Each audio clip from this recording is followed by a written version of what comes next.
Buenas noches a todos. Vamos a ir esperando de a poquito hasta que se conecten todos. Vamos a ir haciendo tiempo. Estamos esperando también a Bruno, que es el invitado de la reunión de hoy. Voy leyendo también el chat. ¿Sí? Saludos de Bogotá, México. La verdad que muchas gracias por participar. Bienvenidos.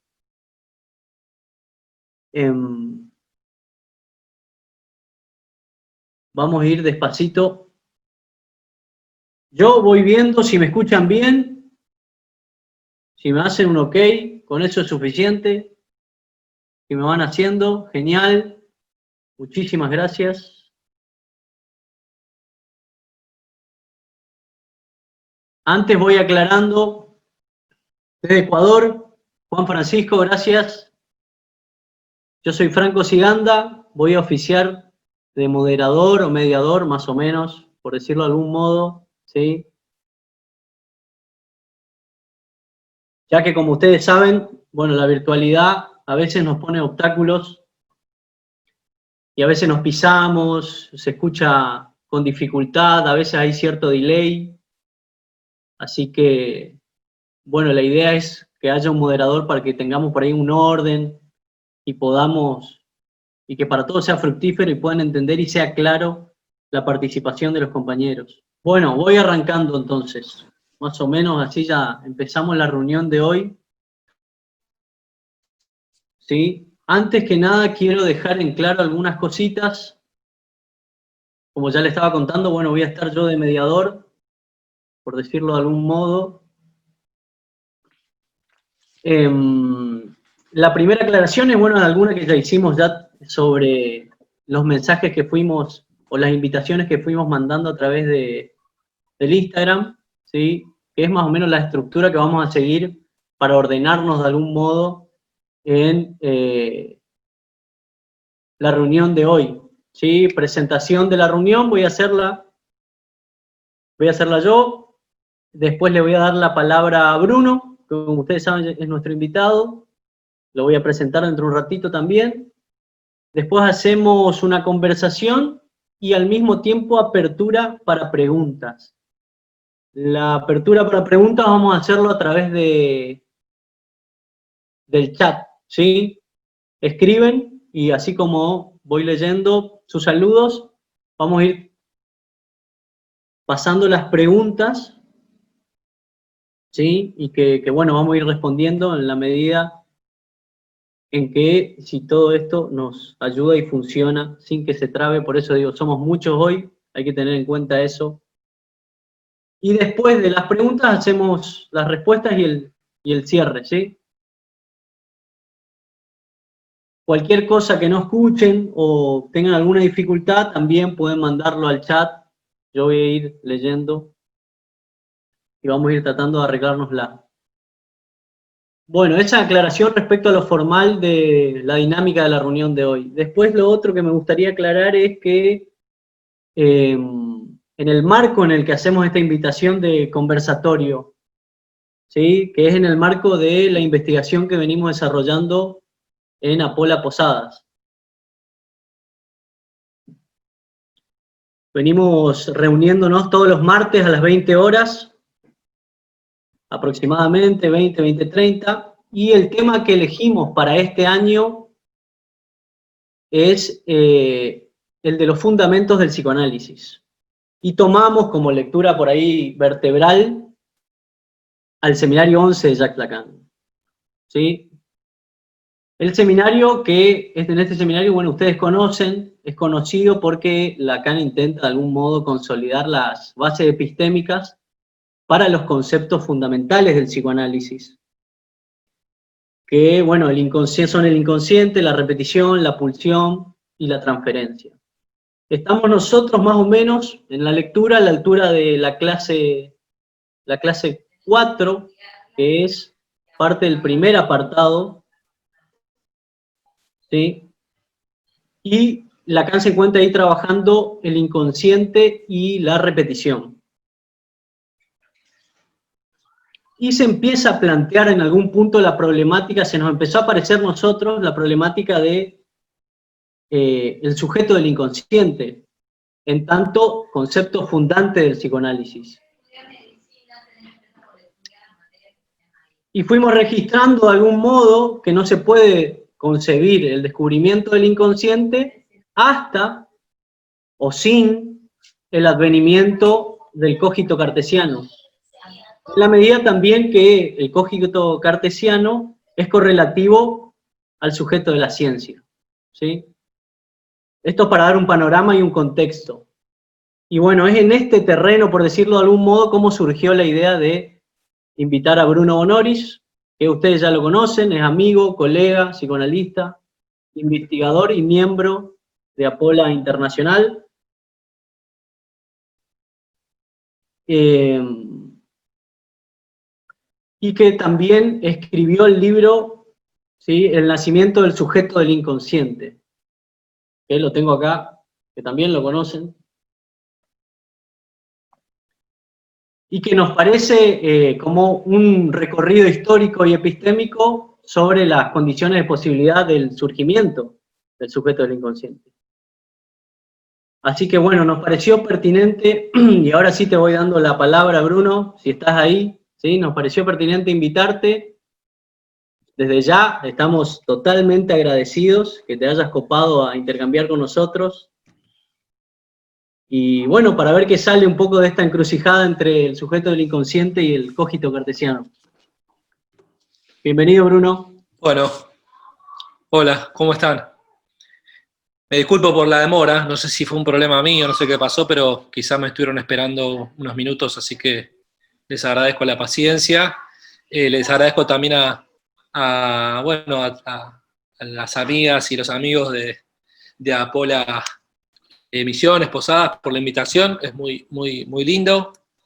Para mí, nada, este tipo de eventos, y además, bueno, en fin, todo este tipo de actividades me saca ahí del letargo, del encierro y esta depresión pandémica. La propuesta que me hicieron es bien interesante, es decir, la articulación entre el inconsciente y el cogito cartesiano, pero es difícil, es decir, no va a ser sencillo para mí transmitirles en 40 minutos todos los alcances que tiene para Lacan esta idea, pero intentaré mostrar cuáles son las premisas fundamentales o las ideas principales de Lacan para pensar esta articulación. Y en todo caso después ustedes harán la revisión de todas las articulaciones que hace Lacan. Para empezar, yo me animaría a decir que Descartes es, después de Freud, el interlocutor más importante en la obra de Lacan. No es menor esto. Hay un temita que justo es en los seminarios que no están publicados por Paidós, que son el seminario 9, seminario 12, el 13, el 14 y el 15, son los seminarios donde Lacan más trabaja el vínculo con Descartes, y no están publicados, y vieron que sucede que tal vez en aquellos seminarios que no están publicados no se trabajaron tanto, pero bueno, es un interlocutor de los principales. ¿Cuál es la idea, la premisa fundamental que me gustaría trabajar con ustedes? Que para Lacan, el sujeto cartesiano es el presupuesto del inconsciente. Esta es la idea, la tesis que vamos a tratar de argumentar, como se pueda, en estos 40 minutos. No pudo haber habido sujeto del inconsciente si no hubiera sido entonces por la aparición del sujeto cartesiano y también la aparición correlativa del surgimiento de la ciencia moderna.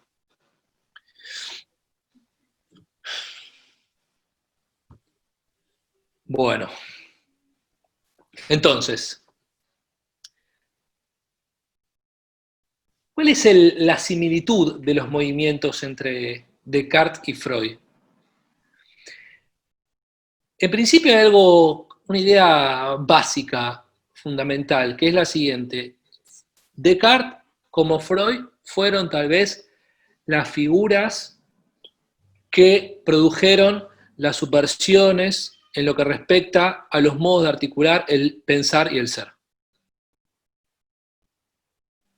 Si Descartes fue quien inauguró la filosofía moderna o la subjetividad moderna que todos conocemos, el sujeto moderno, el sujeto autotransparente, el sujeto de la identidad, el sujeto responsable, es decir, el sujeto que da el fundamento luego, por ejemplo, a todos los derechos del hombre, los derechos universales, un modo de concebir el sujeto.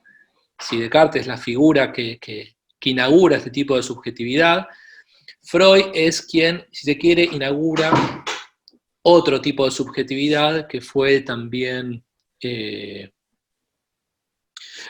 subversiva y abrió el campo que fue fundamental para todo el pensamiento contemporáneo, no solamente para el psicoanálisis, que es el sujeto del inconsciente. Ahora bien, la idea de Lacan entonces es que ya en el sujeto de Descartes, en el sujeto cartesiano, en el cogito cartesiano, se encuentra, digamos, las bases, el fundamento del sujeto del inconsciente. Por lo cual pueden ver que hay una propuesta algo paradójica en algún punto, que es que el cogito cartesiano, pienso, luego existo, contiene entonces, por un lado, el sujeto del inconsciente, en su presupuesto, está la base ahí del sujeto del inconsciente, pero a la vez, y tal vez podría parecer en un primer momento paradójico, contiene entonces este otro sujeto, el sujeto moderno, donde se iguala, por supuesto, entonces, donde se produce esta asociación entre el pensar y el existir, entre el pensar y el ser, más precisamente. Esto como primera idea. Luego hay otra cosa bastante curiosa, es que ambos produjeron sus invenciones desde la perspectiva de Descartes, me refiero al cogito, y desde la perspectiva de Freud a la idea de los deseos inconscientes, a partir de un sueño. Esto es un hecho bastante curioso. No sé si sabían que Descartes una noche tuvo 3 sueños, no los voy a relatar, los pueden buscar, y se despertó ese día con la revelación, entonces, del método que él iba a aplicar para poder llegar a un conocimiento claro y distinto, certero, y que sea fundamento filosófico de la ciencia moderna. Fue a partir de un sueño. Lo curioso del asunto es que Descartes adjudica ese sueño a una revelación, cosa que, piénsenlo, es francamente curioso porque Descartes encuentra la verdad del método en una revelación a partir de un espíritu que lo toma, algo que es propio de un modo de conocer la verdad premoderno, es decir, la revelación, pero a la vez cancela la posibilidad de encontrar la verdad vía una revelación a partir del método. ¿Se entiende esto, no? Ustedes me pueden ir haciendo así o así, o me pueden interrumpir. No me pueden interrumpir, ¿no, Franco? No, bueno, después dejamos las preguntas, pero si no se entiende nada, díganme. Pero entonces, sí, Descartes, en un sueño... Sí. Perdón, Bruno, sí, vamos avanzando, hacemos la presentación y después abrimos la pregunta, okay, ¿sí?, entre nosotros y abrimos el chat también. Dale. Ok. Franco, después decime cuando me llegó el tiempo, avísame porque me iba a poner un cronómetro y me olvidé. Así dale, que ya no sé ni cuánto voy. Te aviso.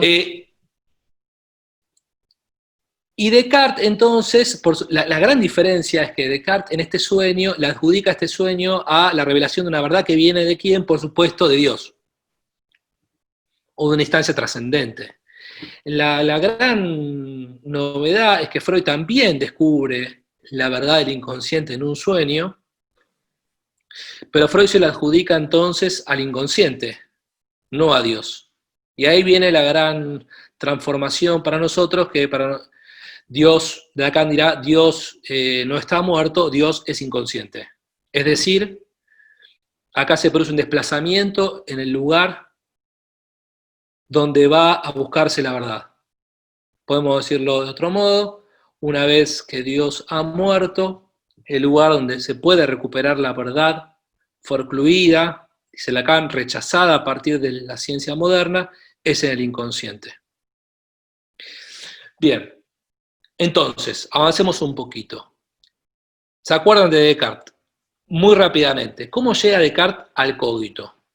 Descartes dice, voy a buscar un conocimiento certero claro y distinto, que funcione como fundamento de las ciencias modernas, de las ciencias fundamentadas en la matemática.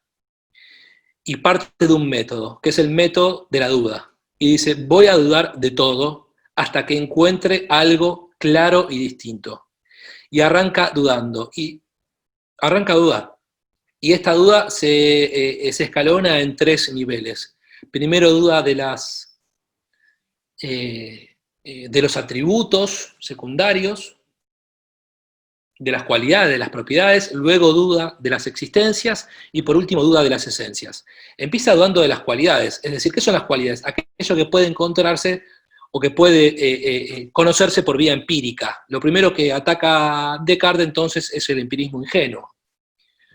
Nada de lo que yo perciba puede ser claro y distinto porque claramente puedo estar equivocándome. Es obvio. Voy por la calle, a lo lejos veo a alguien, creo que es Franco, después se acerca y me doy cuenta que no es Franco, que era Pedro. Veo una remera azul, pero luego viene alguien, ¿no? Me dice, correte un poquito, te está dando la luz, te darías cuenta que la remera es negra. Estoy inventando, no sé. O sea, no se puede establecer ningún conocimiento claro y distinto a partir de la percepción, es decir, no hay ninguna seguridad, ninguna certeza clara y distinta de los atributos secundarios. Luego duda de la existencia, empieza a dudar, dice, pero yo tengo un cuerpo, estoy aquí sentado frente a ustedes, frente a una computadora, hablando. ¿Puedo dudar de eso? Sí, por supuesto, porque todo esto puede ser un sueño. Puede ser un sueño. ¿No nos ha pasado a veces, ¿no?, que estamos sintiendo algo como lo más verídico y lo más real y de repente nos damos cuenta que no, que era un sueño? Todo esto puede ser un gran sueño, dice Descartes. Duda entonces de su propia existencia, y de hecho de su propia existencia en tanto cuerpo extenso. Descartes pierde el cuerpo. No solamente pierde su cuerpo, sino que desaparecen todos los cuerpos, todas las extensiones. No tenemos ni atributos ni existencias. Pues bien, pero ¿puedo dudar de las esencias? ¿Puedo dudar de las esencias? ¿A qué se refiere las esencias? Por ejemplo, de las verdades matemáticas. ¿Acaso puedo dudar de que 2 más 2 es 4? Y acá Descartes lleva su método a un lugar hiperbólico, podríamos decir, que es justamente el de la duda hiperbólica, que es que lleva su duda al extremo y dice, puede ser que 2 más 2 no sea 4, porque tal vez un genio maligno me está engañando y me quiere hacer creer que 2 más 2 es 4 cuando en verdad no lo es. Es decir, no hay certeza tampoco de eso. Y entonces, ¿con qué me quedo una vez que todo saber desapareció? Ya no hay más saberes. ¿Qué hay? Un pensamiento. ¿Qué hay? Un pensamiento. Dice Descartes, y acá viene la trampa. Acá viene la trampa, dice Lacan. Yo no puedo, una vez que me despojé de todo, si hay alguien que me está engañando, es porque si yo dudo, si yo pienso, es porque estoy pensando. Y si pienso, es porque existo. ¿Se dan cuenta que esto no es un silogismo? No es un silogismo en términos lógicos. Es meramente una implicación. Para Descartes hay, ¿cómo decirlo?, algo evidente en que si pienso, soy. Pero acá hay algo clave. Les leo Descartes. Hemos perdido todo, ya no hay nada, excepto el pensamiento. Dice Descartes, me he convencido de que no hay nada en el mundo, ni cielo, ni tierra, ni mentes, ni cuerpos. Pero me he convencido también de que yo no soy. Ahora bien, si de algo me he convencido, ciertamente yo era. Pero hay cierto engañador sumamente poderoso y astuto que de industria siempre me engaña, la hipótesis de genio maligno. Ahora bien, si él me engaña, sin lugar a dudas, yo también existo. Y engáñeme cuanto pueda, que nunca conseguirá que yo no sea nada, escuchen, mientras piense que soy algo. De manera que, habiéndolo sopesado todo exhaustivamente, hay que establecer finalmente que esta proposición, yo soy, yo existo, es necesariamente verdadera cada vez que la profiero o que la concibo. Escucharon esto último, porque acá viene la clave del asunto. Que es que una vez que Descartes se produce este rechazo de todo saber, se desamuebla de todo saber y entonces se presenta un puro pensar que a Descartes le da esa certeza de que está existiendo, fíjense que dice, yo soy, yo existo, necesariamente, es necesariamente verdadero cada vez que la profiero o que la concibo. ¿Se dan cuenta? Esto es lo que va a trabajar Lacan, de la inestabilidad ontológica del pensar, del pensar cartesiano. Solamente Descartes existe en la medida en que lo conciba o que lo piense, pero si no lo concibe o no lo piense, ¿qué? ¿Deja de existir? Entonces, bueno, rápidamente, luego Descartes, una vez que llega a esta proposición, haciendo un trabajo entre la realidad objetiva y la realidad formal de las ideas, mete a Dios por la ventana, aquel Dios, porque claro, Descartes se queda solo en el mundo con el cogito, ¿no? Pero reincorpora a Dios como, no me quiero meter mucho con Descartes, pero en la medida en que Descartes tiene una idea en sí mismo de que existe un ser infinitamente omnisciente, superior, etc., y el razonamiento de Descartes no puede ser que una sustancia finita, como soy yo, pueda tener una idea de una sustancia infinita dentro de mí, exceptuando que esa realidad, esa idea que tengo en mí, exista. Por lo tanto, Dios existe. Y si Dios es perfecto, no puede ser engañador. Y si Dios no es engañador, entonces yo puedo continuar ahora a reincorporar a todo aquello que había borrado. Las existencias, los atributos, etc. En la medida en que le confío a Dios la verdad. Dios no me engaña. Dios es el garante de la verdad. Acá está la trampa. Acá es donde Lacan pone la trampa. Entonces, lo interesante del asunto de la lectura de Lacan es que divide el cogito, y acá ya me empiezo a meter con Lacan, divide el cogito en dos. Es decir, en sus dos elementos. Por un lado, todo el desarrollo que hace Descartes del trabajo del rechazo de todo saber y de la duda hiperbólica hasta el surgimiento del pienso, y luego lo que Lacan llama un pasaje al acto, un juego de esgrima, dice Lacan, que es anudar ese pensar al ser, y ese ser al yo. Y eso es lo que funciona como fundamento de todo lo que podríamos llamar el subjetivismo moderno. La subjetividad moderna tal como la concebimos, es decir, una instancia autotransparente, idéntica a sí mismo, con capacidad de representar el mundo, consciente de sus pensamientos, etc.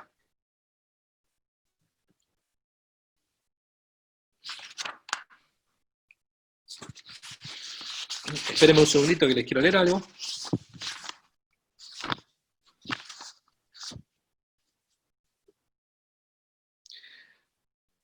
Podríamos decirlo así.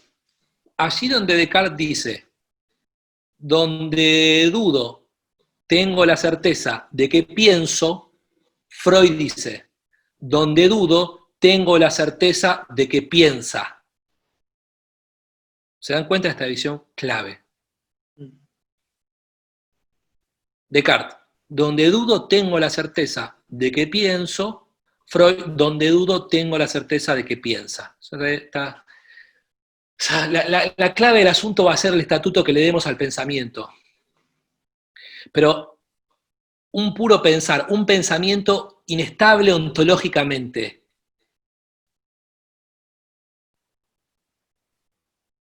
Luego Lacan dirá un pensamiento que es preontológico,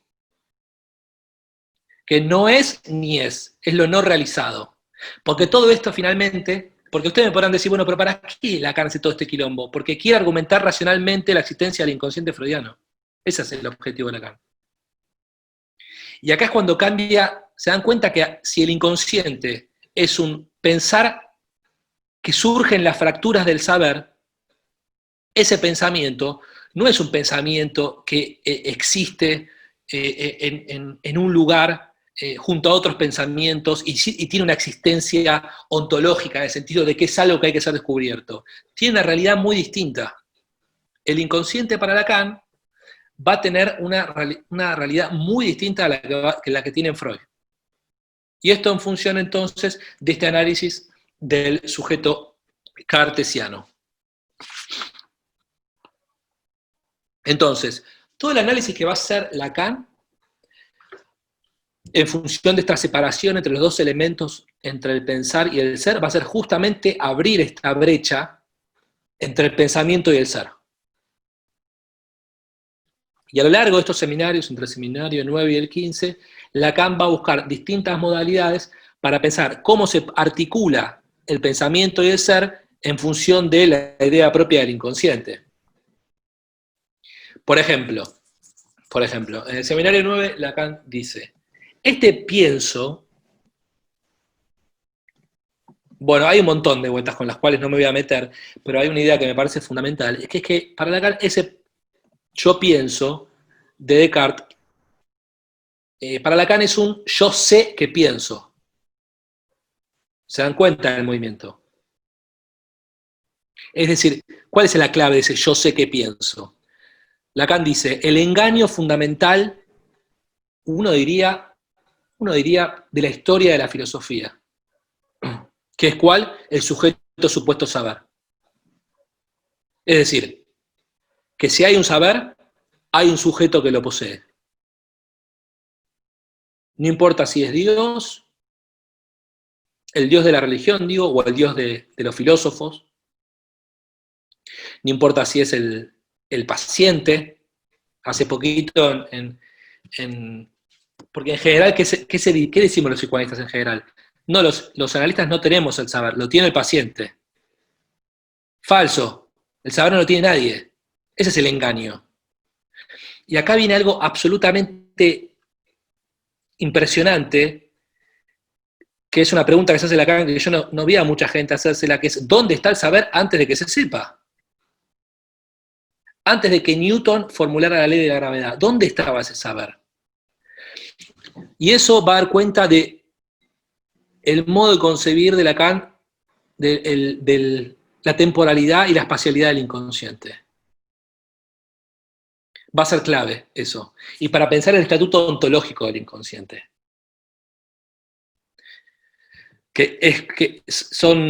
¿Cuál es esta temporalidad y esta espacialidad? Una espacialidad moebiana, quizá nos podemos meter un poquito con eso, y una temporalidad retroactiva o aprecup que elimina cualquier tipo de idea causa ingenua, en el sentido de que primero está la causa y luego está el efecto. O cualquier idea de que el saber del inconsciente estaba en algún lugar antes de que ese saber inconsciente se sepa. No sé si meterme con el inconsciente lacaniano, pero bueno, entonces acá ya se empieza a ver esta asimilación del inconsciente, del sujeto del inconsciente con el pienso de Descartes, que entonces ya he entendido de que no es un yo sé que pienso, sino un puro pensar, es un pensamiento justamente sin ser. Es un pensamiento sin ser. Otorgarle un ser es un pensamiento, es un pasaje al acto. Y el primer movimiento de Lacan va a decir, donde pienso, no soy. ¿Se dan cuenta a la trampa de decir donde pienso? Porque enseguida ese pienso queda vinculado a un yo. Tal vez más prolijamente podríamos decir, donde piensa, no soy. Donde soy, no piensa. Y Lacan va a asimilar el donde pienso, no soy al inconsciente y donde soy, no pienso al ello. Pero entonces iba a decirles esto.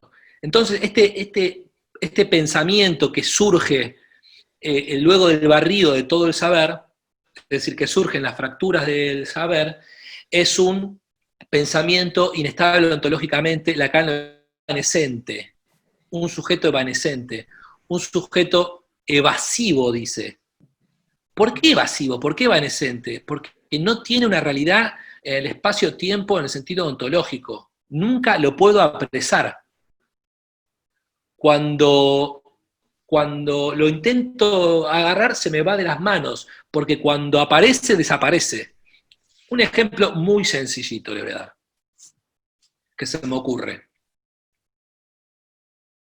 acerca de la temporalidad del inconsciente, la temporalidad retractiva y la estructura espacial moebiana del inconsciente. Todo esto entonces para criticar que el inconsciente no está dentro de nadie, no es un continente de representaciones ni de significantes, no es una realidad originaria ni primitiva, no tiene esto, no tiene un estatuto ontológico, tiene un estatuto ético. El estatuto ético va a remitir, por lo tanto, a la presencia del analista. Con presencia no me refiero, por supuesto, a ninguna realidad física cerca del paciente, sino a que haya un analista que llame a la apertura del inconsciente. Entonces, si acabo de decir que no es un continente, que no es interior, que no es de nadie, etc., se dan cuenta que la apertura y cierre no es esto, se abre y se cierra, se abre y se cierra. No es esa modalidad. El inconsciente se abre, es decir, surge evanescentemente y evasivamente cuando se cierra. Cuando se cierra, ¿qué? El bucle significante. Entonces, un ejemplo, estoy en sesión, vengo hablando, vengo diciendo cosas, palabras, palabras, palabras, palabras, voy a dar un ejemplo típico, tengo un lapsus. Quise decir, no sé,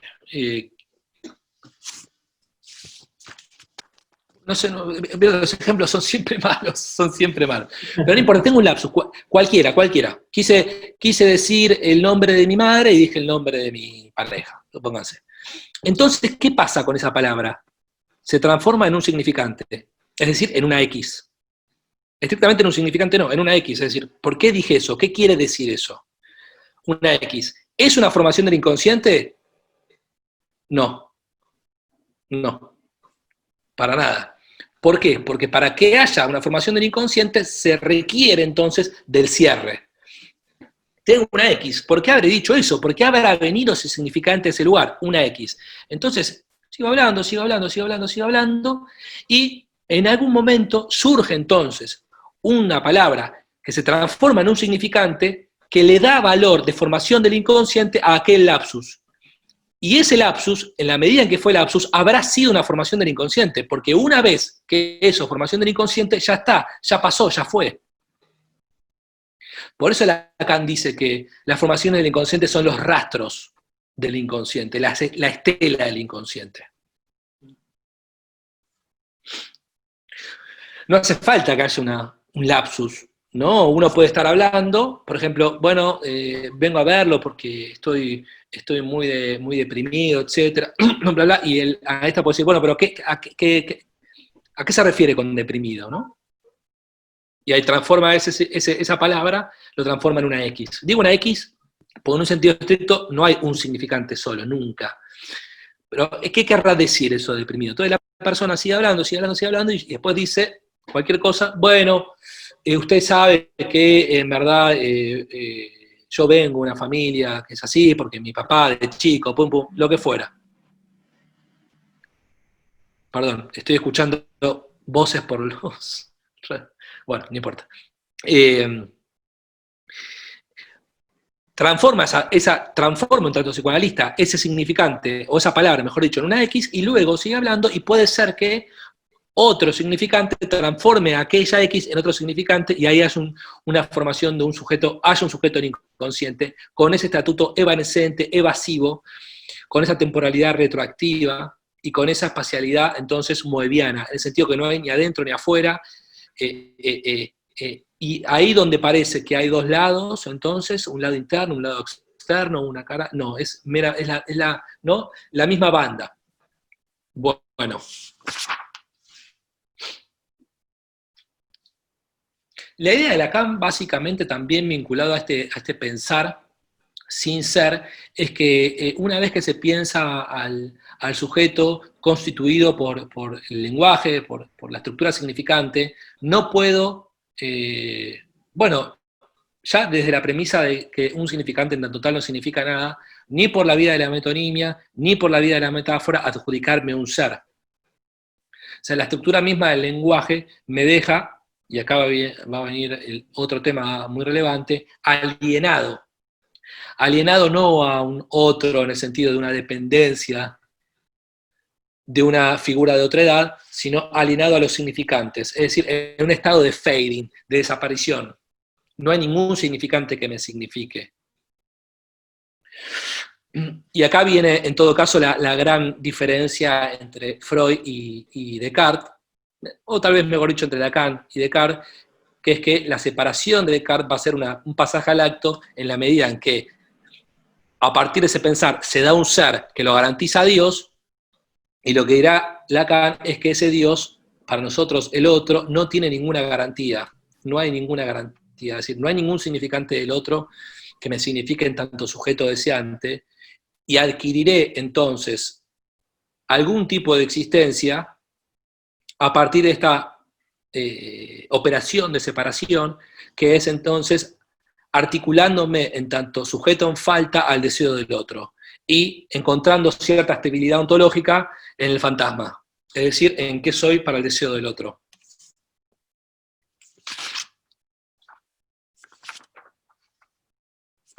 Bien. Bueno, ¿por qué Freud? Avancemos un poquito más con esta idea. ¿Por qué esta pregunta que me hicieron también, ¿no? El vínculo entre Freud y Descartes. Bueno, dijimos, en principio por la ruptura que produce... a ver. ¿Escuchás bien? ¿Alguien me puede...?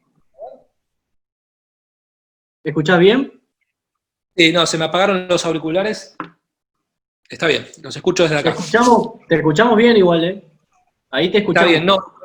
El problema es que manda un poco mal la salida del audio de acá y los escucho, pero no importa. Después vemos cómo podemos ver con el tema de las preguntas, pero creo que lo voy a poder escuchar bien. Dale. Si no me traigo otros auriculares, ahora veo. Les decía entonces que hay, para Lacan hace una asimilación en el movimiento de Freud y el de Descartes también en función de algunos elementos. Les decía, en principio esta ruptura con respecto al, si se quiere, el pensamiento de época y presentarse como figuras inaugurales, Descartes como el fundamento de la subjetividad moderna, y podemos decir Freud como el fundamento de la subjetividad contemporánea, es decir, la subjetividad una vez que ya está atravesada por la idea del inconsciente. Pero también está esta idea de Lacan, que ambos llegan a la certeza a partir de la duda.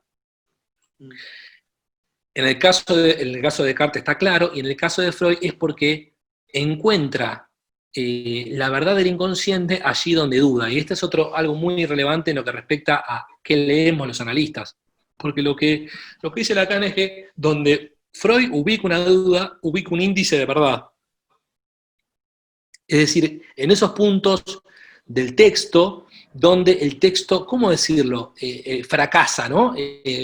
Donde se producen los quiebres, las fisuras del texto, en las discontinuidades, en los desgarros, en los tropiezos. Es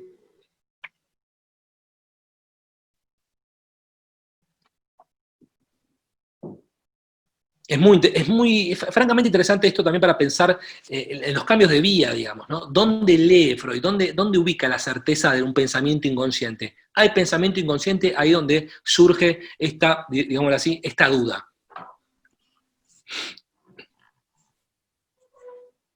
Como les decía, si el sujeto cartesiano encuentra la certeza de ser un ser pensante, acá hay un prejuicio sustancialista que es leído por la mayoría de los filósofos, pensar evasivamente, de ese pensar evasivo, Descartes deduce una sustancia, una res, lo que se llama un prejuicio sustancialista propio de la filosofía medieval. Entonces, ahí donde Descartes encuentra un ser, lo que encontrará, en todo caso, Freud o Lacan leyendo a Freud, es la falta en ser. Es la falta en ser, en función de este pensar, de este puro pensar. Bien.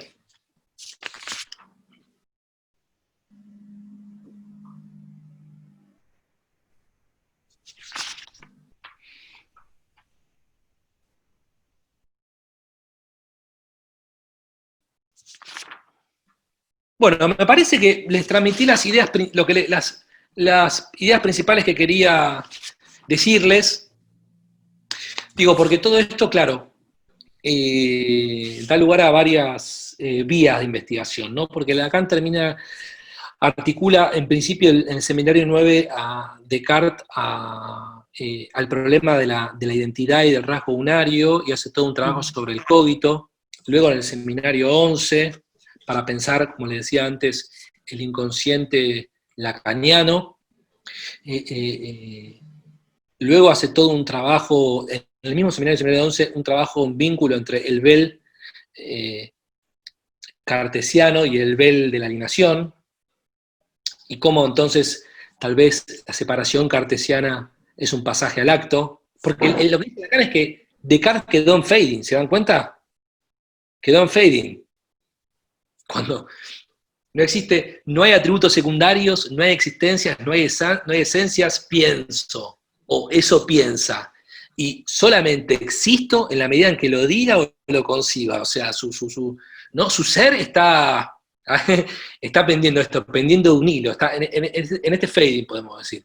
¿Y cómo encuentra entonces? ¿Cómo se da ese ser? Bueno, en función entonces de relegar la garantía de la verdad y la garantía de su existencia a una figura que es Dios, y ahí piensen también que se produce este movimiento de enviar la verdad, entonces, a un estatuto por fuera de lo que implica el progreso del saber. Algo así como que Dios se encargue de garantizar las verdades, nosotros nos ocupamos de hacer progresar en el saber. Y piensen que esto llega hasta Einstein, ¿no? La idea de que Dios no puede engañar. Que esto significa básicamente la idea de que, justamente, de que tiene que haber, de algún modo, una instancia que garantice un saber verdadero. Y Stephen Hawking termina diciendo, no solamente Dios juega los dados, sino que no sabe ni a dónde los tira. No sabe ni a dónde los tira. Entonces, el Bell alienante, si Descartes queda en este proceso de alienación en función del Bell, lo que va a articular Lacan es la separación del pasaje al acto en Descartes y la separación que, como la operación que encuentra Lacan para la constitución de un sujeto deseante, en función de que el otro ya no va a ser más Dios, sino un otro incompleto e inconsistente, es decir, que no puede dar ninguna garantía de la verdad. Bueno, traté de ser lo más sintético y para abrir un poquito el espacio de preguntas. Si me esperan un segundo, me voy a buscar los auriculares, por favor. ¿Me esperan un segundito Dale, nomás? te esperamos.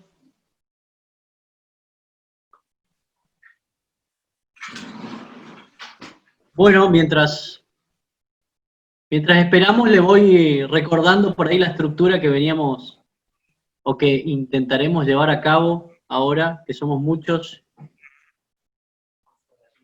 Les recuerdo nada más que tengamos o mantengamos el audio, ¿sí? Desconectado, porque aparece cierto delay, aparece cierto eco y se hace difícil.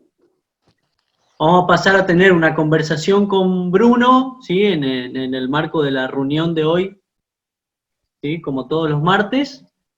Y ahí al mismo tiempo, ¿sí? Ya vamos a estar habilitando el chat, con lo cual ustedes pueden ir haciendo preguntas y las vamos seleccionando para leerlas y ver si, bueno, entre todos la vamos respondiendo. Algunas dudas, inquietudes, lo que fueren, pueden ir manifestándolo ahí por el chat.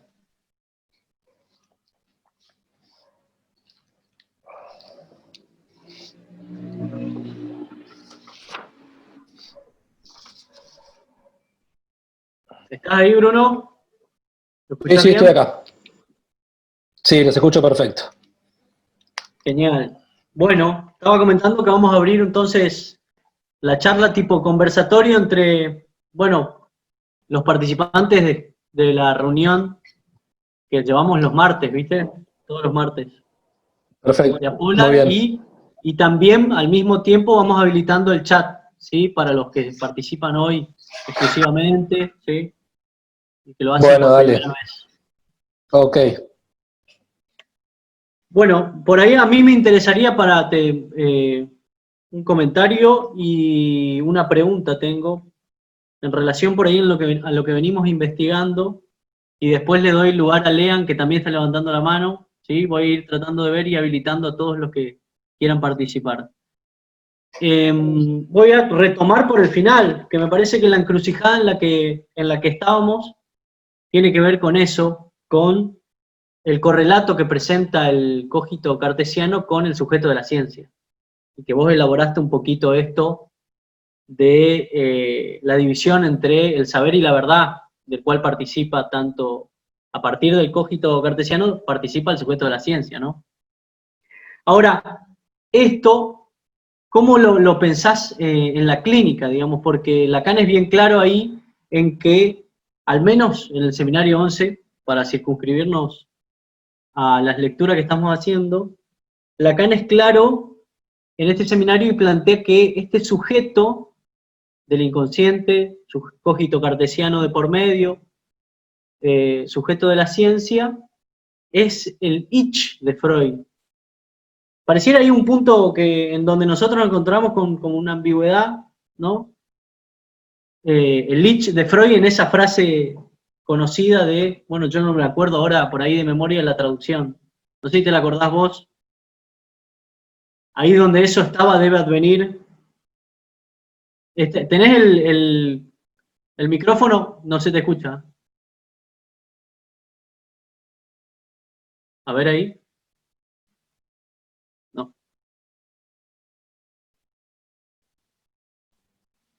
Ahí está, ¿me escuchan? Ahí Ahí está, te ¿me escucho. escuchan? Sí. Sí, donde ello era el yo debe advenir, en Freud, ¿no? El Sí, ich. esa. Sí, Esa es la frase. sí, sí. Bueno, evidentemente hay es una lectura lacaniana de lo que dice Freud, pero es bien distinto de lo que plantea Freud. En el sentido Sí. lacaniano es que donde ello en el sentido de lo que acabo de decir, soy donde no pienso, el sujeto va a venir, es decir, pienso donde no soy. Ese es el movimiento de un análisis, que Lacan lo llama operación verdad. Tiene un nombre un poco James Bond, pero Sí, te iba a decir. es el pasaje puede decir, del sujeto de las pulsiones, si se quiere, también al sujeto del inconsciente. Entonces, esa frase la entiendo así, yo, o sea, donde, sí, se produce un pasaje entre no pienso soy, por supuesto no pienso ahí en el sentido de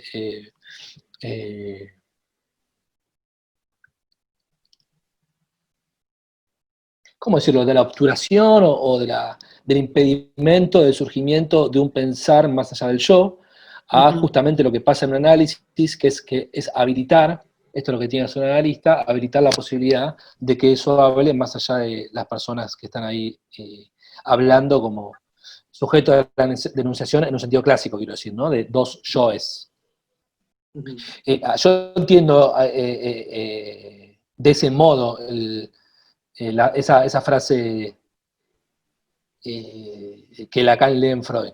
En el sentido freudiano también eso puede leerse como lo entendió todo el psicoanálisis norteamericano, que es el de donde el sujeto es víctima de sus pulsiones, lo que debe hacer es reforzar el yo. O sea, un yo más autónomo, un yo libre, etcétera, un yo genital. O sea que la lectura te parece que quedaría donde eso piensa el sujeto debe advenir, una cosa así. Sí, yo diría donde ello piensa. Pasa que a veces Lacan es un tipo que no siempre es coherente o consistente, porque piensen también que yo esto cada vez lo asumo más, que era alguien que construyó casi toda su teoría hablando cada 15 días, es decir, porque uno podría decir, alguien podría decirme, bueno, pero ¿cómo? ¿Dónde eso piensa el sujeto va a venir si justamente el sujeto eso piensa, ¿no? Ese podría ser una pregunta, pero creo que lo podemos leer desde dos perspectivas. Por un lado, la idea de que eso piensa, es decir, que hay un pensar autónomo, que tiene existencia, ¿cómo decirlo? Ya digo la palabra existencia y hago... pero cierto automatismo simbólico, pero por otro lado puede entenderse el ello como lo decía antes, ¿no? El ello como el soy donde no pienso. Y creo que se refiere a eso en esa frase. Y me acordé de algo que me olvidé de decir en las preguntas que me mandaron, que es que, claro, este sujeto no es el sujeto del subject, del sujet. Porque en Lacan también hay varias nociones del sujeto, varias ideas del sujeto. Le diría que al menos hay tres. O sea, la del sujeto del asunto, si se quiere, como asunto, como sujeto, como subject. El sujeto si lo quieren decir así, de las formaciones del inconsciente. Y luego, que son, por supuesto, tienen vínculos entre sí. Por lo pronto, todos son sujetos entre, ¿no? Eso es algo que me gusta señalar. Que tienen una estructura de entidad. Y por último, el sujeto entre saber y verdad, que si bien puede asimilarse a la formación del inconsciente, tiene la particularidad de ser un modo de explicar el carácter histórico, histórico epistémico, si se quiere, del sujeto del inconsciente. Bien. Bueno, eso era por mi parte. Voy abriendo las preguntas. Lean, ¿tenías vos alguna pregunta ahí? Hola, ¿se escucha? ¿Usted te escucha? Sí. Sí. Ok. Por ahí algunas preguntas en torno a lo que veníamos trabajando en el seminario, primero, que me parece que quedó bien aclarado ahí, la cuestión de la homología que dice Lacan que hace entre Descartes y Freud, justamente para llevar, me parece, a Freud del lado del racionalismo, que era lo que vos marcabas ahí, que es perder todo atributo hasta reducirse al pensamiento. Y también la cuestión de el pensamiento puro, o sea, anterior a toda ontologización incluso, que Lacan, por lo que estuvimos viendo en la clase 4, por ahí lo relaciona más con una cuestión de la lógica, hace una alusión al trabajo de Frege del concepto. ¿No? La pregunta que nosotros te queríamos hacer, o que quizá para debatir, es esta cuestión de si no te da la sensación que el seminario 11 arranca como muy, muy disruptivamente, poniendo en cuestión a Freud, el deseo de Freud, y después hace estas maniobras como de forzamiento quizá, donde lleva a Freud por ahí a hacer una relación con Descartes, desde una lectura obviamente, sacando a Freud de quizá más del esquema, no sé, del empirismo, donde habría impresiones, toda la cuestión de las huellas. Sí. Me parece que tu lectura está muy buena, porque en ese punto marca que es necesario leer a Lacan separando de Freud, porque si no es como que no encaja. O sea, tenemos todo ese problema todo el tiempo en ese seminario. Nos da la sensación. Lo que pasa es que para mí, mira, te digo cuál es lo que estoy pensando ahora en estos últimos tiempos. Lo que pasa es que me cuesta mucho pensar como voy a decirlo ahora. Para mí es absolutamente irrelevante lo que dijo Freud, y lo que dijo Lacan, y lo que dijo Descartes. Es irrelevante. En el punto de lo que realmente quiso decir, o cuál es el verdadero fundamento de su obra. Para mí lo que hace Lacan es lo que hace alguien con mucha creatividad y muy leído y muy osado. Es agarrar dos ideas y ponerlas a funcionar como una máquina y ver en función de eso qué pasa. Y creo que Lacan ve eso, quiero decir, agarra a Freud, lo lee a su manera, muy original. La verdad, ese vínculo de Descartes-Freud es absolutamente increíble, porque intuitivamente cuando mirar Descartes con Freud son justamente, si se quiere, las dos figuras opuestas en lo que respecta a la subjetividad. Me parece que Lacan hace algo que hace siempre Lacan, me parece a mí, que es sorprender, mostrar unas cartas y dar las vueltas, decir, no, era absolutamente al revés, y encontrar estos puntos en común y estos fundamentos del sujeto freudiano en Descartes. Entonces, en ese punto, puede ser que se produzca un movimiento de Lacan con respecto a lo que va a leer con Freud. Lo que quiero decir con todo esto, Lean, es que no sé si hay lectura forzada. ¿Se entiende? No sé si es una lectura forzada. Lectura forzada, no digo que no existan lecturas malas, no digo, pero ¿qué hace una lectura mala?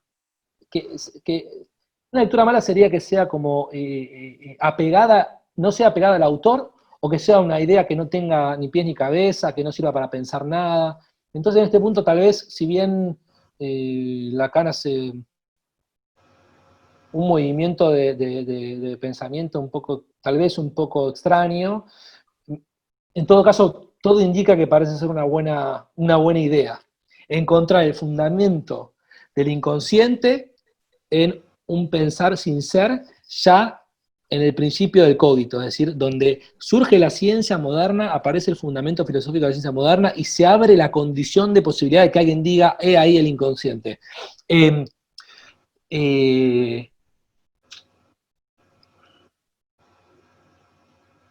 Bueno, no sé bien qué más decir con respecto a eso, pero... Porque te lo digo esto, ¿sabes por qué? Porque me pasa a veces un poco a mí perderme en eso decir, bueno, pero esta lectura de Freud, qué lectura un poco extraña, porque ni en pedo uno lee en Freud o así, porque en Freud el inconsciente es una instancia, para Freud el inconsciente es psíquico, Sí.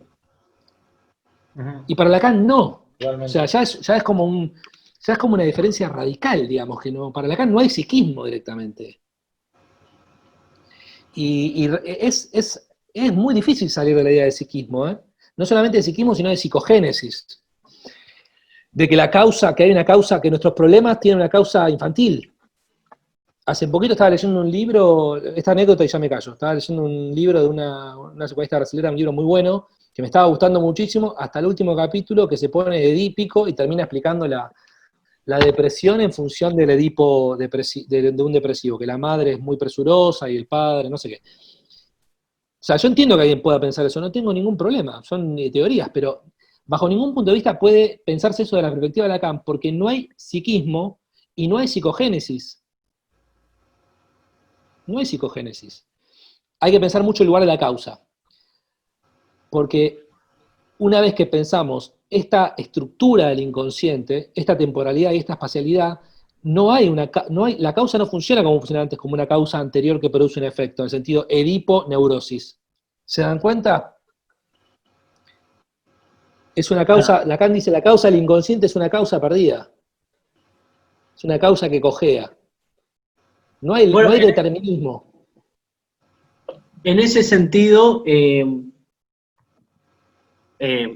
realmente difícil, por eso retomo ahí la pregunta de Lean, que, bueno, en las lecturas aparecen ciertas dificultades o ciertas desorientaciones que hay que hacerlas operativas en algún punto, cuando vos decís, bueno, Lacan hace una lectura de Freud, y que no es tampoco lo que Freud postula, ¿no? Y pone a jugar pensamientos, pone a jugar autores, pone a jugar ideas.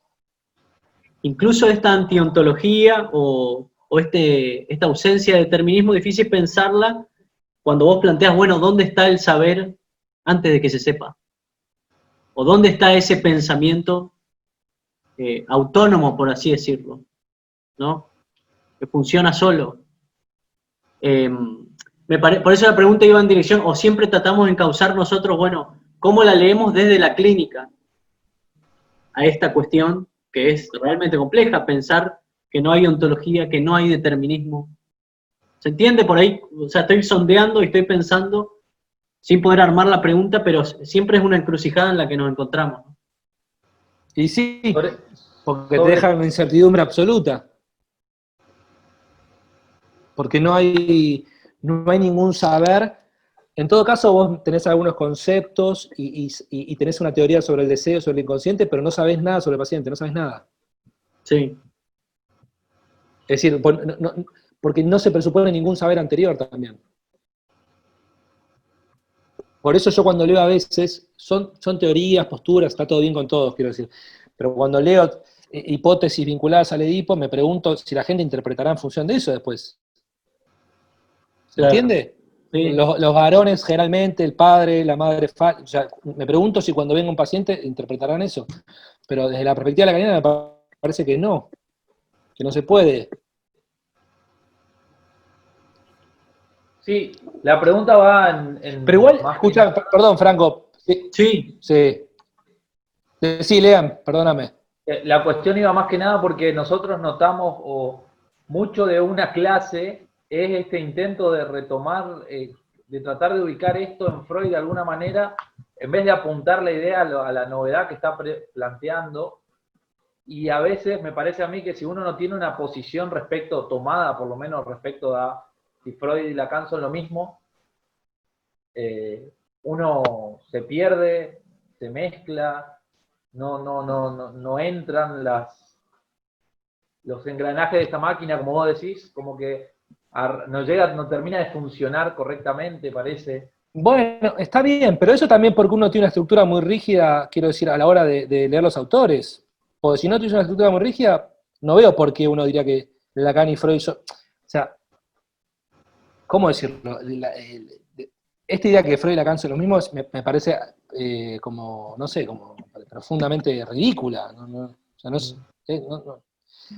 Ahora, después, ¿sabes lo que yo pienso, por ejemplo? Imagínense que uno tuviese que realmente... Es una idea muy obsesiva esa, la idea de que yo tendría que saber para decir algo. Por ejemplo, Hegel, supónganse, yo me pongo a hablar de Hegel porque... Y acá hay un hegeliano y me dice, pero pará, Hegel en verdad no dijo eso, Hegel dijo otra cosa. ¿A quién le importa lo que dijo Hegel? ¿A quién le importa realmente? O sea, excepto que uno se dedique a hacer, tipo, a leer a Hegel, pero nosotros no digamos a eso. En todo caso, tenemos ideas, tomamos autores, tratamos de leerlos con cierta seriedad, rigurosidad, coherencia, posibilidad de transmisión, y ponemos a jugar ideas que nos den posibilidad de pensar cosas. En ese punto me parece que lo que hace Lacan es... yo creo que Lacan realmente lo leyó en Freud. Lo que pasa es que es una lectura muy original en función de ser un tipo que tenía las cosas bien pensadas. Por eso fue capaz de hacer esa articulación tan, en principio, tan... que parece tan violenta, digamos, ¿no? Claro. Pero ¿qué pasa? Uno lee eso y la encuentra razonable, la encuentra bien argumentada, ¿no? Yo la encuentro bien argumentada, la verdad que la encuentro muy bien argumentado. Y de hecho, la idea de ese pensamiento sin estabilidad ontológica, tan débil ontológicamente, que es lo que Lacan toma para el inconsciente, no es una idea de Lacan, es una idea de filósofos que leen a Descartes. De Kant dicen, también. Bueno, Kant, exacto, sí, por supuesto. O sea, de varios autores que encuentran ahí la inestabilidad ontológica del cogito antes de la precipitación al ser. Por lo cual, es una idea posible de ser, algo posible de ser leído. Y, repito, ¿no? Le da esta argumentación más potente al inconsciente freudiano.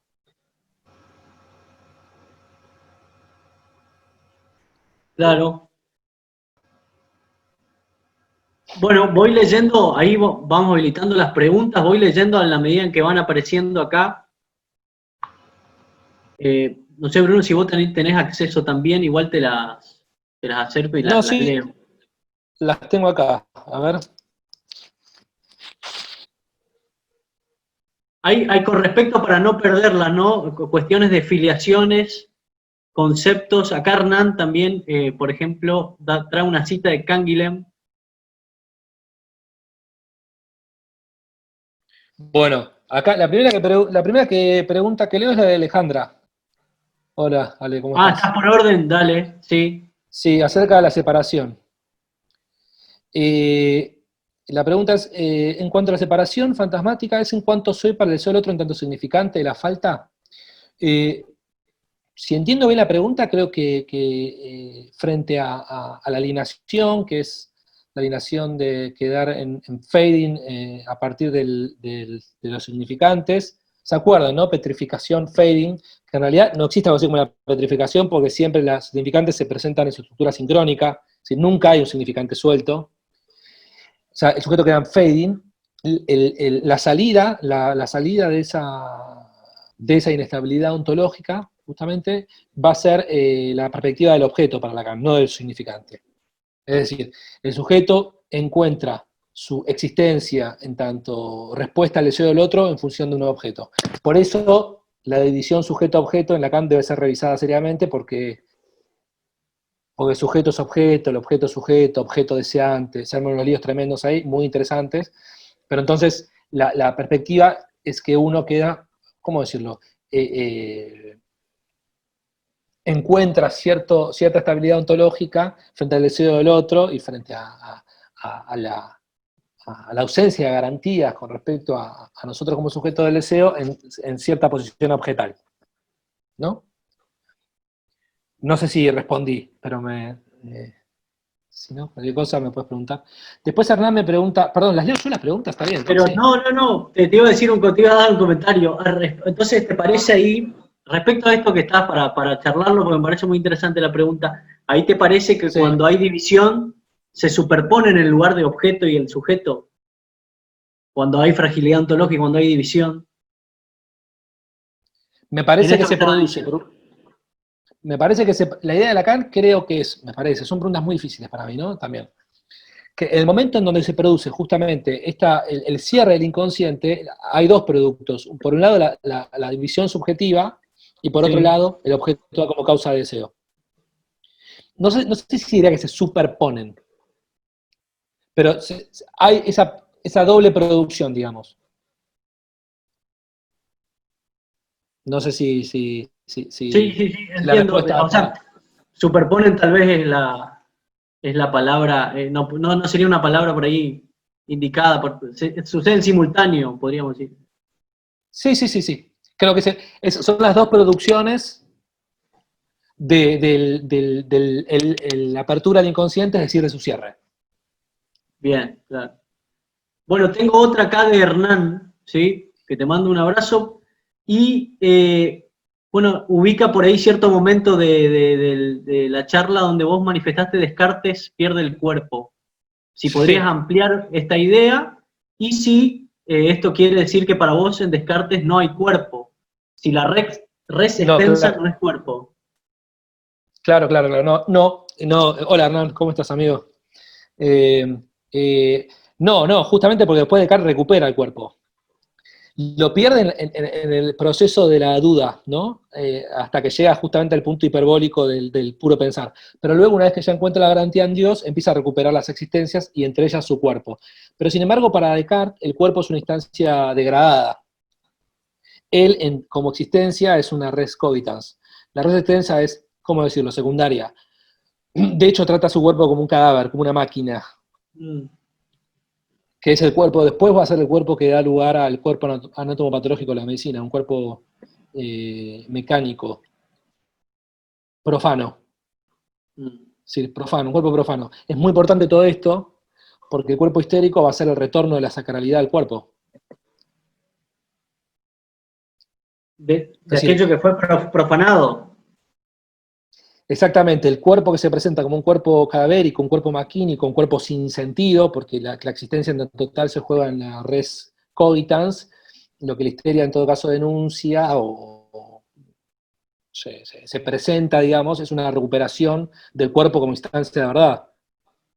El ejemplo que da Freud es espectacular. Dice, si se paraliza una parte del cuerpo, es porque esa parte del cuerpo no puede entrar en asociación con las otras partes del cuerpo, siempre un cuerpo asociativo, representacional, no sé cómo Claro, llamarlo, sí.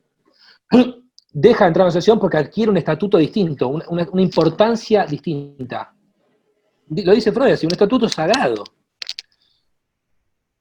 Es espectacular esa idea, ¿eh? Es genial, ese punto, digamos, es crucial. Tengo Sí, otra en sí. relación al cuerpo, acá tenemos otra pregunta en relación al cuerpo de Diego. A ver si no, de Diego, pero hola Bruno, soy Daniela. Bueno, está bien. Si el inconsciente lacaniano tiene que ver con un pensamiento evanescente y en el orden del discurso, ¿qué lugar ocupa el cuerpo? Es decir, puede tomar cuerpo, por ejemplo, en la somatización, algo en relación a lo inconsciente. Digo porque me parece que el cuerpo real quedaría por fuera por lo que venimos pensando. Sí. Para poder responder a esa pregunta, habría que revisar lo que Daniela entiende por cuerpo real. No es menor lo que digo, porque yo no pienso que quede por fuera del cuerpo, pero sí pienso que queda por fuera del cuerpo imaginario, es decir, el cuerpo como consistencia, es decir, el cuerpo como sustancia extensa, que es el cuerpo imaginario para Lacan, la sustancia extensa. Para Lacan el cuerpo real, que en verdad de hecho no es un sintagma lacaniano, en Lacan la idea de cuerpo real aparece una vez o dos veces, pero en 40 y pico, digamos, ¿no? Pero sí hay una idea de cuerpo real, si quieres, la idea de sustancia gozante, entonces, pero que, como se puede ver rápidamente, no coincide con ninguna de las dos sustancias cartesianas, y tampoco bajo ningún punto de vista puede pensarse como una sustancia extensa. Es decir, es un cuerpo, el cuerpo significante, un cuerpo significante, que claro que tiene, que aparece, que tiene una realidad afectiva. Es decir, un cuerpo que siente, quiero decir. Afectado. Pero afectado, sí. La gran novedad, si se quiere, es que puede existir un cuerpo afectado que no sea tocable, tangible, o que no sea perceptible. Esa es la idea. ¿Sí? Me parece que la idea de Lacan es que sí. Pero es el cuerpo, Lacan dice, ¿no? La sustancia gozante es una buena idea, es el cuerpo significantizado, la significantización del cuerpo, bueno, como quieran decirlo, ¿no? La corporeización del significante. Esto me parece que es la mejor fórmula. Por ahí se Sí, escucha, Lean, te escuchamos. ¿Sí? por ahí también, que era lo que, no sé si recordás, Franco, también lo habíamos trabajado con la clase del seminario 10, Sí, y por ahí, Bruno, con lo que vos venías diciendo, Lacan asocia esta cuestión del cuerpo, como vos bien decías ahí, esta idea del cuerpo como extenso a producto de la transformación de la ciencia, e incluso ahí dice que hay que pensar otro cuerpo en función de que las categorías trascendentales de Kant fueron cuestionadas por Einstein, habla ahí, y por la física, o sea, como que el cuerpo en tanto realidad extensa ya no puede seguir existiendo como una evidencia como era, no sé, hace 2 siglos atrás, anterior a Descartes. Me parece importante porque todas estas concepciones, o hay que, por ahí, no sé, lo veníamos pensando nosotros, reintroducir la cuestión histórica. Descartes, como vos también marcás en tu libro, reintroduce una cuestión histórica al psicoanálisis. No hubo sujeto de la ciencia, no hubo sujeto en ese sentido siempre. No es una cuestión universalista, sino que, y también acá la cuestión del cuerpo debe ser pensada en qué contexto histórico se piensa el cuerpo también. Como vos decías ahí, la cuestión del cuerpo histérico es efecto de un contexto histórico. Pues me parece que a veces se pierde de vista esa cuestión y se universalizan. Sí, de hecho les recomiendo, pueden leer un libro de un historiador muy famoso que es Jacques Le Goff. sí. A ver si lo tengo acá. Que se llama El cuerpo en la Edad Media, donde van a ver que no coincide el cuerpo medieval con el cuerpo moderno en tanto extensión, digamos, ¿no? No solamente en tanto extensión, sino un cuerpo que, además de ser extensión, se produce un vaciamiento de sentido de la instancia del cuerpo. Que es muy relevante. Es el mismo proceso que se da en el mundo, en el cosmos, podemos decir, se da en el cuerpo. Es decir, un vaciamiento radical de los horizontes de sentido. Si no, no hubiese habido psicoanálisis. El psicoanálisis se da en el contexto de lo que Weber llamaría el desencantamiento del mundo. Donde surge la posibilidad de ¿qué carajo hago yo acá? Claro. ¿Qué hago acá? En esta tierra que se está viniendo abajo, ¿qué tengo que hacer? ¿A qué me dedico? ¿Con quién me junto? O sea, no sé. ¿Qué quiere el otro de mí?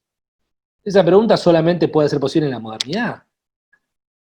¿Quién se va a preguntar qué quiere? Se entiende el punto, ¿no? Sí, sí, sí. La pregunta o sea, no tiene ni pie ni cabeza. Sí, Así que estoy necesitas, completamente de acuerdo. para articularlo a eso, necesitas un yo alienado al ser, digamos. Que es lo que, Sí, no sé si te parece, necesitas para eso, ¿no? sí, eso, seguramente, y esto que mencionaba antes, esto es lo que Coiré llama el paso del cosmos o del mundo, de un mundo infinito, al universo infinito. Sí. Perdón, perdónenme, ¿eh? Sí, ahí por ahí se abrió algún audio. Ahí. Ah, bueno, bien. Tenemos nuestro invitado en... Está bien. Urgencias, deberes, está perfecto. Bueno, tenemos acá las preguntas. Mientras lo esperamos a Bruno, voy a tratar de leyendo todas. Quedan 4. Disculpen si alguna la salteamos. Lo del artículo la salteamos a Felipe Casagrande, el velo cartesiano y el velo de la alienación. ¿Dónde conseguirlo? Bueno, si alguien tiene por ahí a mano la referencia, o si lo tiene el libro.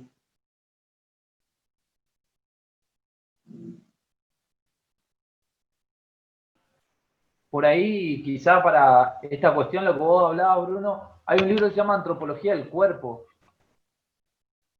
que no sé si es el que citaste porque se me cortó, que habla de esta relación con el cosmos y por ahí la relación ¿De más... Legoff? No,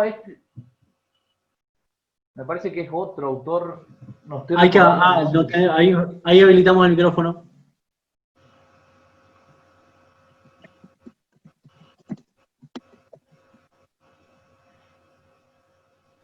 Ahí está. Perdóname, Ahí tengo está. una bebé de 3 meses y un pequeño accidente doméstico. Ahora tal vez en unos minutos tenga que irme, ¿saben? Perdónenme. Dale, no hay problema, no hay problema. No sé, Lean, si querés repetir, o si no, No, que paso a por las ahí preguntas. esta cuestión del cuerpo está en un libro que se llama Antropología del Cuerpo y la Modernidad, que es de Le Breton. No Sí. sé si el que nombraste, Bruno, porque se me cortó en ese momento. Yo mencionaba un texto de Jacques Legoff, un libro de Jacques Legoff, es El cuerpo en la Edad Media, pero el libro de Le Breton es muy bueno también, sí, es un libro muy bueno, sí, para Por pensar ahí todo este para, asunto. sí, para pensar estas cosas, porque también el problema, me parece a mí, es conseguir, o nosotros vemos a veces la cuestión de conseguir referencias como interesantes. O sea, en el punto en que te abran un panorama distinto para pensar las cuestiones, si no, uno es como que piensa lo que lee en Lacan o lo que lee desde el psicoanálisis desde la actualidad en términos de cómo pensamos las cosas hoy en día, creyendo que eso siempre fue de esa manera. No sé, me parece que reactivar la cuestión histórica del psicoanálisis, me parece que vos lo hacés perfectamente en el libro, es una cuestión bastante urgente. No sé si, porque se habla mucho de lo actual, desconociendo quizá la historia de lo que se llama historia de las mentalidades por ahí, o de las transformaciones históricas de ciertos conceptos, de cuando hablamos de cuerpo y lo contextualizamos en qué estamos hablando en este momento del cuerpo. Me parece que, no sé, pensamiento, ¿qué es pensamiento? Sí, Asumimos sí, cosas. o sea, sí, de hecho, si va a haber alguna renovación del psicoanálisis, y si el psicoanálisis se puede reinventar, va a ser solamente, esta es mi idea, en la medida en que incluya en sus hipótesis la perspectiva, yo llamaría histórico-política, y agrego política porque creo que, insisto en agregar Sí. la cuestión del poder. Me parece clave. Y dentro de estas categorías, creo que toda la historia de lo que se llama así rápidamente la historia de las mentalidades son buenas referencias para tener en cuenta, definitivamente. Para meternos en la clínica, hago por ahí, aprovecho esta pregunta de Melanie. Si pregunta si podrías volver sobre la noción del significante, digamos, cómo reconocer cuando algo es significante en la clínica. Entre paréntesis, ¿por qué el analista puntualiza X cuestión y no otra? Sí. No hay nada en sentido estricto significante en la clínica. O sea, algo es significante en la medida en que se puntúe en tanto tal, pero no tiene por qué ser el analista, puede ser el analizante El propio mismo, paciente, sí. sí, que esté diciendo algo y diga, uy, ¿y esto? ¿Por qué apareció? ¿Por qué dije esto? Pero también puede ser el analista. ¿En función de qué? Bueno, no es una pregunta nada sencilla, porque es la pregunta acerca de qué se lee o cómo se interpreta, o sea, todo. Nada. Quiero decir, una vez que nosotros no tenemos, esto es una cosa que lo utilizo como fórmula yo, una vez que nosotros ya no tenemos una maquinaria hermenéutica como el complejo de Edipo, es decir, un patrón de lectura, un código de lectura de un material, ¿cómo interpretamos? ¿O qué leemos? Bueno, no es nada sencillo. En principio podemos pensar que leemos ahí, lo que decía antes, en las fracturas, en las Sí. discontinuidades, en los quiebres, en los cambios Pienso de también, vida. perdón, Sí. pienso también que ahí nos metemos en un terreno súper interesante que tiene que ver, en función de qué puntúa un analista, bueno, tiene que ver con, supongo que con la técnica y con la interpretación, ¿no? Sí, de hecho llamarlo interpretación ya es un forzamiento, ¿no?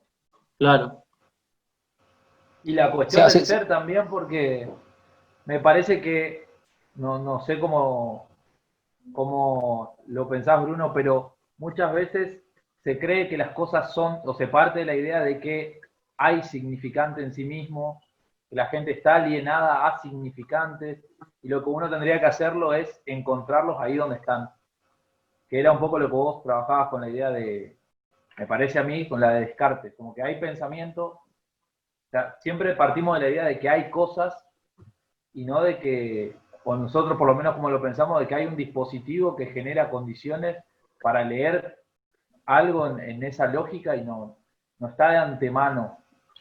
No sé, así lo pensamos nosotros, no sé qué, si crees que... no, me parece que en Lacan es bastante clara la idea, y me parece una idea muy potente, a mi modo de ver, que el analista forma parte del inconsciente. claro. O sea, que bajo ningún punto de vista puede pensarse, nuevamente, el inconsciente como una entidad más del mundo, eh, en el sentido clásico del término, quiero decir, ¿no? Es decir, se requiere de un analista. Eh, Esto no significa que el analista invente el inconsciente, está claro, ¿no? El problema de todo esto es que ustedes ahora crean que entonces, bueno, el analista inventa el inconsciente. No inventa nada, porque hay una hipótesis, y es que hay un saber no sabido. Lo que pasa es que no tenemos, el modo en que tenemos de conocer ese saber no sabido, es una vez que el saber sabido ya apareció, ya no está más. Ese es el estatuto que tiene para nosotros ese saber. O sea, que no podemos decir dónde estaba antes una vez que apareció. Claro. Pero efectivamente no es a lo que esté ahí. Por eso no hay en tan total significantes. Sí, ¿Se no hay entiende en el tanto punto este, no? tal. Sí, sí, sí, se entendió. Cualquier cosa, también comentarios, dudas o cuestiones que no se entiendan se pueden ir manifestando. Voy leyendo de a poquito las preguntas. Sí, yo por ahí. ¿Se me escucha? Dale, Fede, sí. ¿Qué tal, Bruno? ¿Cómo estás? ¿Cómo, cómo estás? Bien, bien, me estaba quedando con esto último que decías, o sea, la diferencia que hay entre plantear un inconsciente que estaría como al acecho, como a la espera de ser encontrado, y lo que es a producir.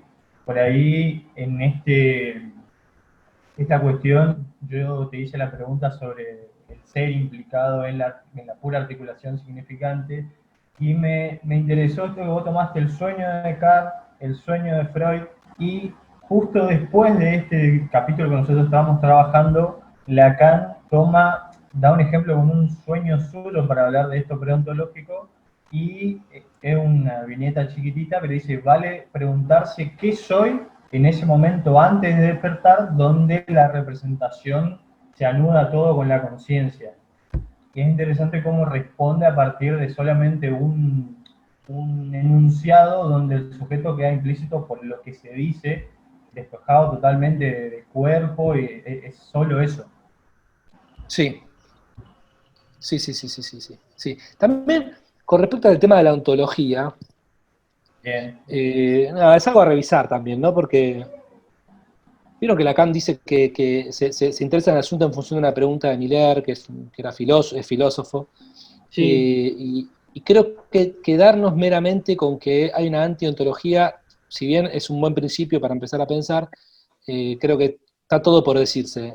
Por ejemplo, habría que pensar la diferencia entre ontología y metafísica, habría que pensar si en efecto existe algo así como la posibilidad de no tener una ontología, se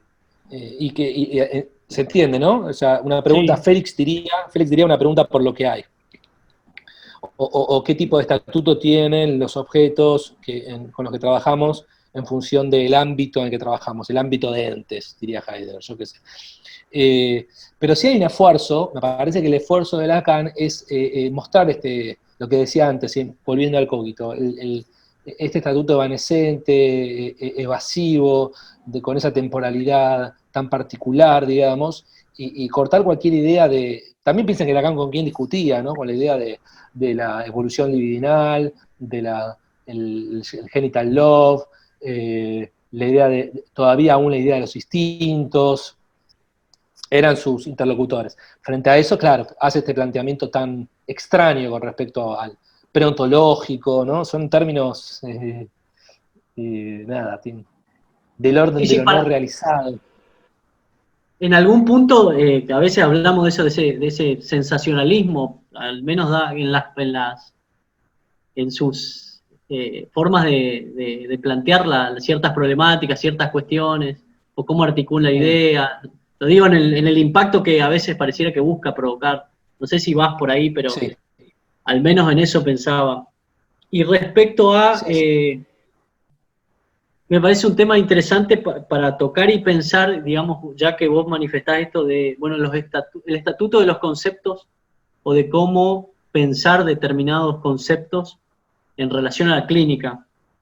Y yo me quedé con la cuestión del significante, de la técnica, o sea, de cómo hacer o cómo, a ver si me puedo expresar bien, qué estatuto darle al significante si es algo que se genera ahí en el dispositivo o ahí mediante la presencia del analista. ¿Qué estatuto dará significante, Franco? Sí, es el material con el que trabajamos. Sí, perdóname, pero no te entendí la pregunta. Discúlpame. ¿Cuál sería el estatuto de ese material? ¿O cómo podríamos sondear o circunscribirlo? Eso nos aparece también a nosotros constantemente cuando estamos... ¿Se entiende? No sé, ¿Cómo le damos más o estatuto menos. a partir de... ¿Cómo le damos estatuto a partir de la puesta en funcionamiento de un dispositivo? A ese material. ¿Sí? ¿Tiene que ver la técnica con eso? Ah, ok. Ahí voy, me parece que voy entendiendo el sentido de la pregunta. ¿Saben cuál era que pensaba yo, no? ¿Qué quiere este de mí? ¿Qué me quiere decir con esto? No, pero realmente, porque no entendía bien cuál era la orientación de la pregunta. Creo que ahora No, sí. no, sí. Sí, creo que tiene que ver con... Lo que pasa es que en psicoanálisis la ética y la técnica para mí son dos cuestiones indisociables, ¿no? Pero en principio tiene que ver con cierto posicionamiento ético, podríamos decir, del analista. Que lo primero que uno puede decir es, no, lo que dice Lacan, insiste infinitas veces en no comprender, que básicamente es esto es lo que significa no responder a la demanda. Lo que uno hace, ahora más en un sentido freudiano, es dejar que alguien venga y hable. Claro. Que alguien venga y hable. Y nosotros, nuestro material el único material que tenemos son el material textual, que en principio son enunciados, palabras, imágenes, etcétera, y con eso nosotros también transformamos eso en lo que llamamos significantes. Ese pasaje, digo. No es más material. Tiene que ver con la técnica, por supuesto. Sí, tiene que ver con la técnica. Habría que estudiarlo bien, ¿no? Pero tiene que ver con la técnica, que son al menos tres cosas. En términos freudianos, asociación libre, atención flotante, eso es un par, transferencia e interpretación.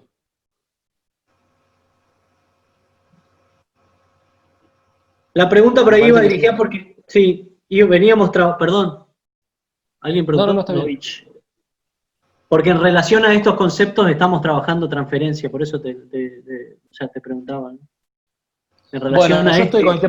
estudiando el tema de transferencia este ahora y es un lío tremendo, hay que pensarlo bien, pero creo que la gran teoría de Lacan con respecto a la transferencia es el sujeto supuesto saber, claro, que es una idea bastante sencillita, pero muy potente, que es la idea de que todo análisis comienza con la idea de que hay un sujeto supuesto saber. La idea de sujeto supuesto saber, piénsenlo, es la idea de determinismo psíquico también, es la idea de una causa anterior.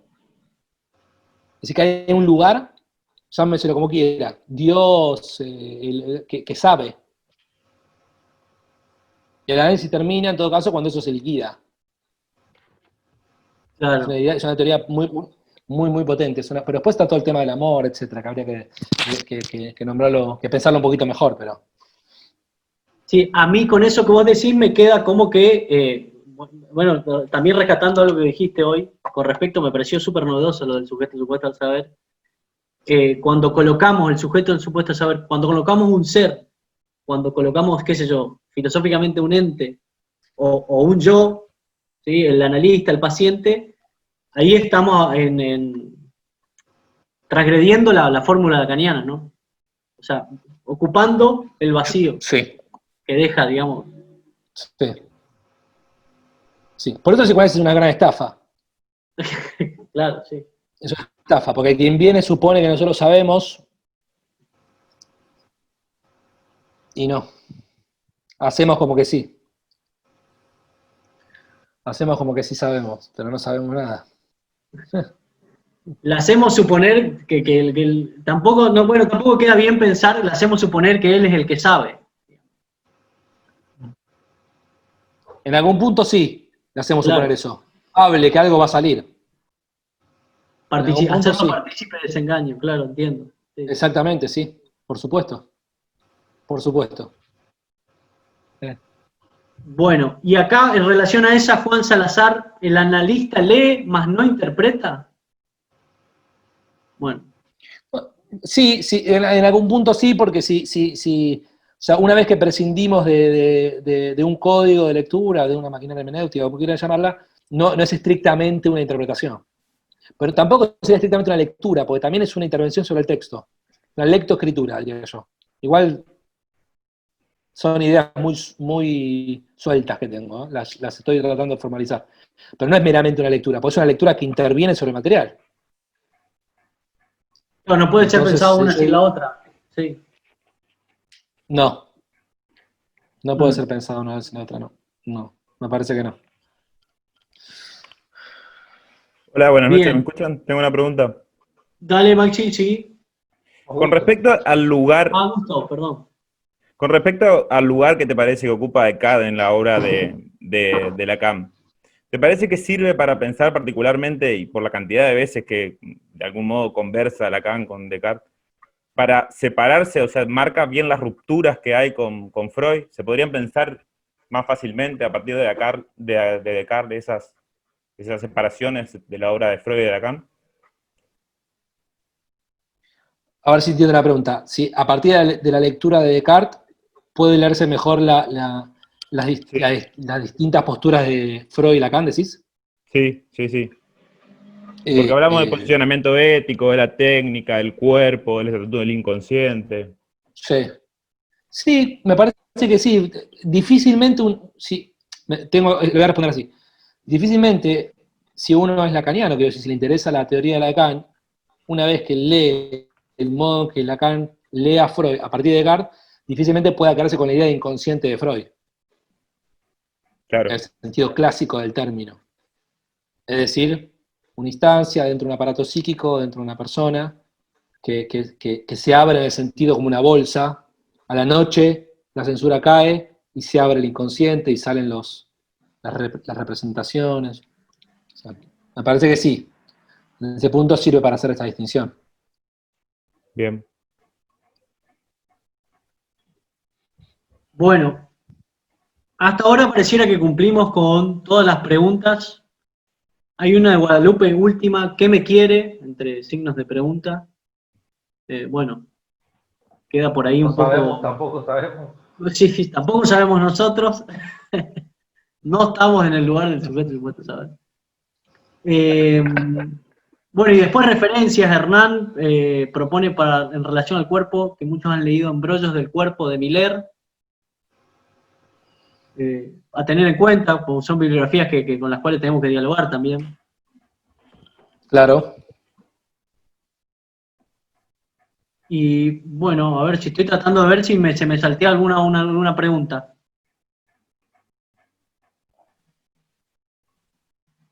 Bien, bueno. Ahí están todas. Bueno, no sé si alguien más quiere hacer de parte de los chicos. Si no, vamos cerrando. Son ya las 10, van a ser las 10. Desde ya, Bruno, te agradecemos. Gracias por coparte.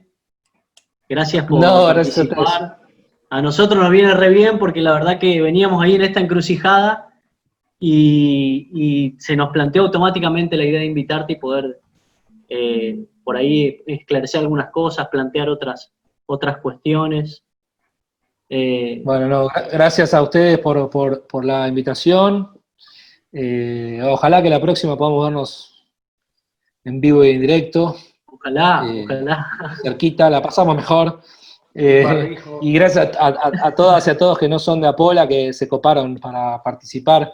Son temas muy difíciles todos estos, ¿vieron? Se requiere mucha investigación, pero al menos para abrir algunos hilos, y después estas cosas son así, después cada uno se interesa y avanza por su cuenta, porque hay muchas referencias al respecto, ¿no? Sí, total. Nosotros apuntamos un poco a eso, a trabajar, digamos, cierta línea y después que lo que a cada uno le resuene y a dónde lo desplace o lo lleve para investigar, me parece que es la modalidad que venimos usando nosotros hace 3 años. De paso, también agradezco a todos los que se sumaron. Muchísimas gracias de todos lados. La verdad que un gustazo.